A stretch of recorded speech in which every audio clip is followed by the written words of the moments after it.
జై నేతకాని. జై నేతకాని.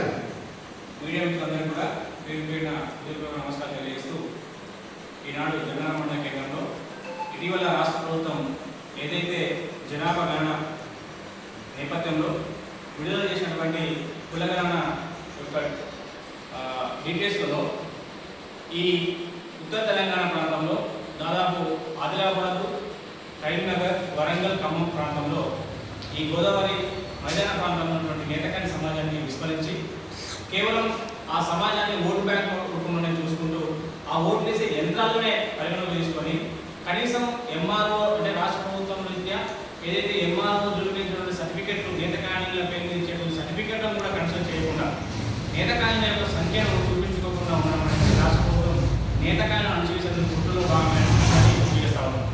రాష్ట్ర ప్రభుత్వంకి ఒకటే సూటిగా ప్రశ్నిస్తాము, మీరే కదా సర్టిఫికేట్ ఇచ్చేది, మీ ప్రభుత్వమే కదా మమ్మల్ని గుర్తించి మీ నేతకాని సమాజంలో భాగస్వామ్యం, మీ నేతకాని పురస్కరని చెప్పేసి తెలియజేస్తున్న సర్టిఫికేట్ అందించినటువంటి రాష్ట్ర ప్రభుత్వం ఈరోజు జనాభా లెక్కలు మాత్రం విస్మరించడానికి కారణాలు ఏదో ఖచ్చితంగా రాష్ట్ర ప్రభుత్వం తెలియజేయాలని నివేదించాలని చెప్పేసి మేము డిమాండ్ చేస్తా ఉన్నాం. అలాగే అధికార యంత్రాంగం కానీ రాష్ట్ర ప్రభుత్వం కానీ కంప్లీట్గా నేతకాలను ఒక సోదర కులాలతో ఉన్నటువంటి ఒక ముక్కుమ్మడి దారిలో భాగంగా ఈ కులాన్ని అణచివేసే ప్రయత్నం చేసి మమ్మల్ని అణచివేస్తే మాత్రం ఖచ్చితంగా తగిన విధంగా మేము గుర్తు చెప్తాం. రానటువంటి ఎన్నికల నేపథ్యంలో కావచ్చు, మమ్మల్ని ఓటేసి ఎన్నికల్లో చూసినటువంటి నేపథ్యంలో ఖచ్చితంగా మేము కూడా తిరుగుబాటు చేసి ఎక్కడికక్కడ మిమ్మల్ని బొందబెట్టే ప్రయత్నం చేస్తామని చెప్పేసి తెలియజేస్తాము, హెచ్చరిస్తా ఉన్నాం.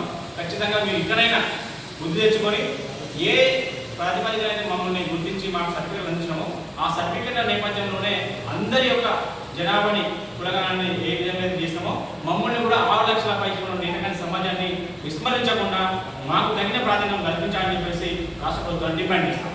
ధన్యవాదాలు.